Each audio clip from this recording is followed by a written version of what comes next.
नमस्कार, स्वागत है आप सभी का हमारे आज के इस विशेष कार्यक्रम में। दर्शकों, भारत युवाओं का देश है और ये युवा ही हैं जो अपनी शक्ति, उत्साह और आगे बढ़ने की ललक से देश को नई ऊंचाइयों तक ले जा सकते हैं। माननीय प्रधानमंत्री नरेंद्र मोदी इस युवा शक्ति को पहचानते हैं और इसीलिए उनकी टीम में कुछ ऐसे प्रतिभाशाली युवा मंत्री शामिल हैं जो उनके सपनों के भारत को साकार करने के लिए निरंतर कार्य कर रहे हैं। और ऐसे ही एक बेहद खास युवा मंत्री हैं खेल, युवा मामले और सूचना एवं प्रसारण मंत्री अनुराग सिंह ठाकुर जी, जो आज हमारे बीच मौजूद हैं। स्वागत है सर आपका। बहुत धन्यवाद सर। सबसे पहले हम बात करेंगे प्रसार भारती, दूरदर्शन, आकाशवाणी की। अगर इनके संदर्भ में बात करें तो इनकी प्रासंगिकता हमेशा बनी रहती है और वर्तमान दशक में आप इनमें क्या बदलाव देखते हैं और भविष्य में मंत्रालय की क्या क्या योजनाएं हैं इनमें सकारात्मक बदलाव के लिए? देखिए, एक समय था जब समाचार पत्रों के माध्यम से सूचना और जानकारी पहुंचाई जाती थी जी। फिर रेडियो का समय आया जब उसके माध्यम से लोगों तक जानकारियां पहुंचाई गई। फिर उसके माध्यम से मनोरंजन हो, चाहे संगीत का हो, कला संस्कृति का हो या खेल का। क्रिकेट को अगर बहुत पॉपुलर माना गया तो कमेंट्री की एक बहुत बड़ी भूमिका उसमें रहती है। फिर समय के साथ साथ टेलीविज़न आया, ब्लैक एंड वाइट से हमने कलर टेलीविज़न का दौर देखा और कहीं ना कहीं एकदम से नज़रिया बदल गया। तो लोग जब कहते थे रेडियो के आने के बाद समाचार पत्रों का क्या होगा या टेलीविज़न के आने के बाद समाचार पत्र और रेडियो का क्या होगा, हर किसी का अपना स्थान बना रहा।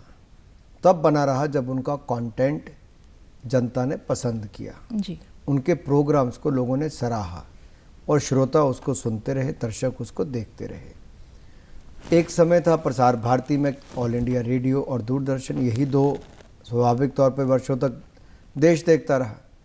लेकिन प्राइवेट सेक्टर आने के बाद बहुत कुछ खुल गया है, कंपटीशन आया, चुनौतियां आई। अब चैनल चलना अलग बात है, देखते कितने लोग हैं उसके ऊपर बहुत कुछ निर्भर करता है जी।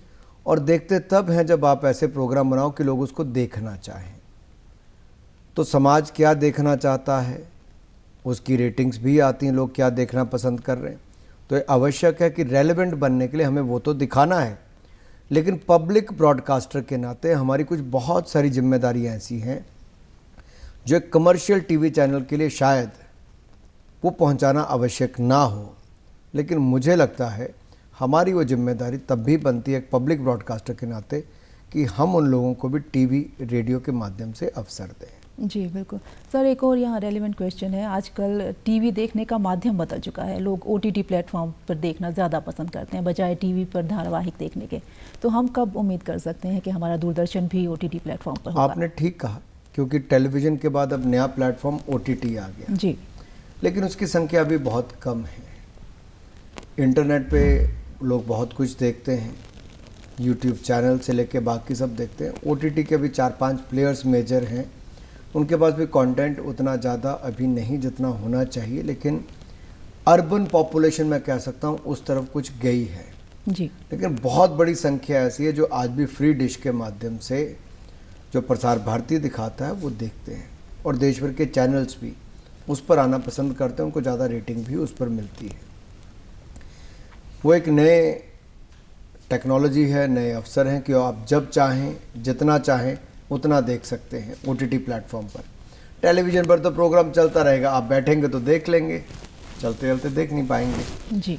लेकिन उसमें भी बदलाव हो रहा है कि आहिस्ता आहिस्ता ये टेलीविज़न के प्रोग्राम भी आपको मोबाइल फ़ोन पर टीवी दिखता है, एप्लीकेशंस के माध्यम से दिखते हैं, आप वो भी देख सकते हैं। जी जी। अगर हम बात करें स्पोर्ट्स की तो भारत में खेल प्रतिभाओं की कोई कमी नहीं है और हाल के वर्षों में तो ये और अधिक मुखर होकर प्रतिभाएं सामने आई हैं। तो आप बीसीसीआई के प्रेसिडेंट भी रह चुके हैं और स्पोर्ट्स एडमिनिस्ट्रेशन का काफ़ी अच्छा अनुभव है आपके पास। तो आप क्या सलाह देंगे कि जो ज़मीनी स्तर पर खेल प्रतिभाएं हैं उन्हें और अधिक नर्चर कैसे किया जाए, विकसित कैसे किया जाए? देखिए, इसमें मुझे लगता है बहुत सारे लोगों का योगदान चाहिए। जैसे हरियाणा एक उदाहरण है जी। परिवार से लेके सरकार तक हर किसी का योगदान है। परिवार जुड़ा तो समाज जुड़ गया, सरकार जुड़ी तो फिर पूरा सिस्टम जुड़ गया। तो केंद्र और प्रदेश की सरकारों ने तो प्रयास किए, केंद्र की ओर से हमने target Olympic podium scheme, top scheme को चलाया, तो उसका सबसे बड़ा लाभ क्या मिला? खिलाड़ियों को रहने की, खाने की, ट्रेनिंग की सारा खर्चा भारत सरकार करती है, देश का भी विदेश का भी, और खिलाड़ी को 6 लाख रुपये सालाना जेब खर्च भी देती है। इसके अलावा 3000 और ऐसे खिलाड़ी जिनको हम अकेडमीज़ में अलग अलग ट्रेनिंग कराते हैं, उनके ट्रेनिंग के ऊपर 5 लाख रुपये साल का खर्च करते हैं, 1,20,000 रुपये उनको जेब खर्च अलग से देते हैं। ऐसे ही हज़ारों और खिलाड़ी हैं जिनको हम सालाना जेब खर्च भी देते हैं ताकि वो ट्रेनिंग कर पाएँ। हमने 23 national centre of excellence, 29 site training centres ये अलग से बनाए हैं, और खेलो इंडिया सेंटर भी लगभग 1000 हम बना रहे हैं, जिसमें से 550 की अनुमति दे दी गई है। ये तो भारत सरकार का प्रयास है जी। इसी तरह से हरियाणा की सरकार भी शानदार काम कर रही है। तो मुझे लगता है खेलों को लेके एक तो ट्रेनिंग सेंटर्स ज़्यादा हों, कोचेज़ की नियुक्ति ज़्यादा हो, कंपटीशन और इवेंट्स ज़्यादा हों, ताकि आप केवल अपने ट्रेनिंग अकेडमी तक सीमित ना हो, आप कंपटीशंस में आपको मेंटल टफनेस का अवसर मिलता है, वो होना चाहिए। जी, अब हम थोड़ा एक आपके निजी जीवन पे बात करेंगे। हर बड़ी शख्सियत है, उसका एक निजी पहलू तो होता ही है, और जनता जिसे अपना आइडल मानती है तो उसके बारे में और अधिक जानने को आतुर रहती है। जैसे अभी आपका दिवाली का वीडियो था, या करवा चौथ पे आपका रायसीना हिल्स पे इंडिया गेट पे चलते हुए जो वॉक का वीडियो था, वो बहुत पॉपुलर हुआ और आपके लाखों फॉलोअर्स ने उसे लाइक भी किया। तो निजी जीवन में कैसे हैं अनुराग ठाकुर? मसलन आपकी हॉबीज़ क्या हैं? या देखिए, रविवार का दिन है और मैं सरकारी टूर पर हूँ जी। तो निजी जीवन राजनीति में रहकर बहुत कम हो जाता है, समाज ही आपका परिवार बन जाता है। जी। लेकिन फिर भी अगर परिवार के लोग बहुत सपोर्टिव हों तो उसका एक फ़ायदा मिलता है। तो करवा चौथ वाले दिन हिमाचल में प्रधानमंत्री जी के 2 प्रोग्राम थे जी। सुबह ऊना में, दोपहर को चंबा में, शाम तक जब मैं वापस पहुंचा तो रात हो गई थी। और मैं हर करवा चौथ को मैं भी व्रत रखता हूं, तो मैं भी बगैर पानी के ही था। तो मैंने अपनी धर्मपत्नी से, शेफाली से कहा कि क्यों नहीं, जो प्रधानमंत्री जी ने कर्तव्य पथ बनाया है, एक सफ़र हम सफ़र के साथ हो जाए कर्तव्य पथ पे। जी। तो हम लोग टहल लेंगे कि उसको देखते भी हैं और थोड़ा चांद भी वहीं देख लेंगे और प्रधानमंत्री जी का काम भी वहीं देख लेंगे। जी, लेकिन उसे काफ़ी लाइक किया आपके फॉलोअर्स ने, और लाखों में लाइक। मैं धन्यवादी हूँ लोगों का कि उन्होंने, हालांकि निजी जीवन के बहुत कम ऐसे पहलू सोशल मीडिया पर आते हैं जी, क्योंकि उसका कोई बहुत स्थान मुझे लगता है उस दृष्टि से नहीं होता, बट फिर भी कुछ लेकिन क्षण ऐसे होते हैं, दीपावली का हो गया, करवा चौथ का, कुछ और। जी। तो लेकिन लगता आम कुछ है। जनता की नज़र में बेहद ख़ास होते हैं ये क्षण, जिन्हें आप बहुत मामूली कह रही हैं। हाँ सर, अब फिर से हम अगर स्पोर्ट्स की बात करेंगे, भारत में खेलों का महत्व दिन पर दिन बढ़ता ही जा रहा है, और खेल मंत्री होने के नाते आप भारत के युवाओं को क्या संदेश देंगे, विशेषतः हरियाणा के युवाओं को? मैं कहूँगा फिटनेस का डोज आधा घंटा रोज। जी। सबसे पहले तो फिटनेस के प्रति आपकी जागरूकता चाहिए।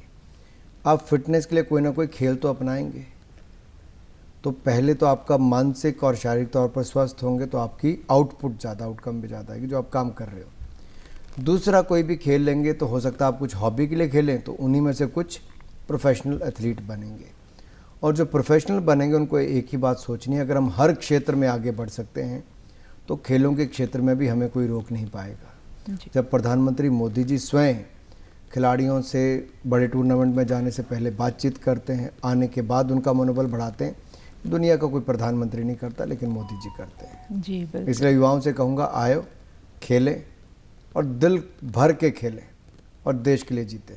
जी, निसंदेह खेल और युवा दोनों ही एक दूसरे के पूरक हैं, और हमें उम्मीद है कि प्रधानमंत्री जी के विजन और आपके कुशल नेतृत्व में खेल, युवा और सूचना प्रसारण, ये तीनों मंत्रालय नई ऊंचाइयों को छुएंगे, ऐसा हम सभी का मानना है। अपना कीमती समय हरियाणा दूरदर्शन को देने के लिए बहुत बहुत धन्यवाद। आपका आभार, धन्यवाद।